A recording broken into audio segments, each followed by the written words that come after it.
বীরভূম লোকসভা কেন্দ্রের নির্বাচনের আগে বিজেপি প্রার্থীর মনোনয়ন বাতিলের ঘটনা এবং নো ডিউজ সার্টিফিকেট নিয়ে কড়া অবস্থান কমিশনের। প্রার্থী হওয়ার ক্ষেত্রে কারোর ফর্ম 26 নিয়ে এই ফর্ম 26 নিয়ে সার্টিফিকেট আটকে রাখা যাবে না।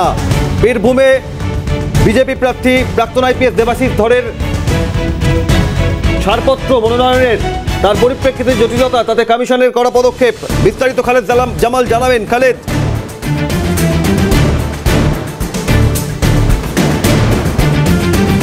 একেবারে দেখো, দেবাশিস ধরের ঘটনা কিন্তু চোখে আঙুল দেখিয়ে দিয়েছে জাতীয় নির্বাচন কমিশনকে যে কিভাবে একটা প্রার্থীর তার কিন্তু মনোনয়নপত্র কিন্তু বাতিল করা হলো। অর্থাৎ একদিকে দিল্লি হাইকোর্টের যে রায় ছিল সেই রায়ের পরিপ্রেক্ষিতে এবং অন্যদিকে যে ফর্ম 26 ফিল আপ করার যে বিষয়টা ছিল, সেই অ্যাফিডেভিট নিয়ে যে সমস্যা তৈরি হয়েছিল, যে জটিলতা তৈরি হয়েছিল, সেটা নিয়ে কিন্তু চোখে আঙুল খুলে দিয়েছে বলা যেতে পারে জাতীয় নির্বাচন কমিশনে।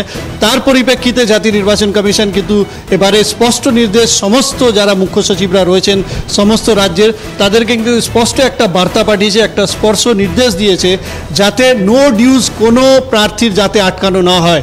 অর্থাৎ যদি কেউ সরকারি কর্মচারী হয় বা সরকারি আধিকারিক হোক, তার কোনো নো ডিউজ যাতে না আটকানো হয় সেই নির্দেশ কিন্তু ইতিমধ্যে দিয়েছে এবং তারা স্পষ্ট নির্দেশ দিয়েছেন যাতে কারোর যদি নো ডিউজ থাকে তাহলে সঙ্গে সঙ্গে সেটা মিটিয়ে দেওয়া হয় এবং সেই সার্টিফিকেটটা তাকে সঙ্গে সঙ্গে যাতে দিয়ে দেওয়া হয় সে নির্দেশই কিন্তু দিয়েছে জাতীয় নির্বাচন কমিশন। ধন্যবাদ খালেদ।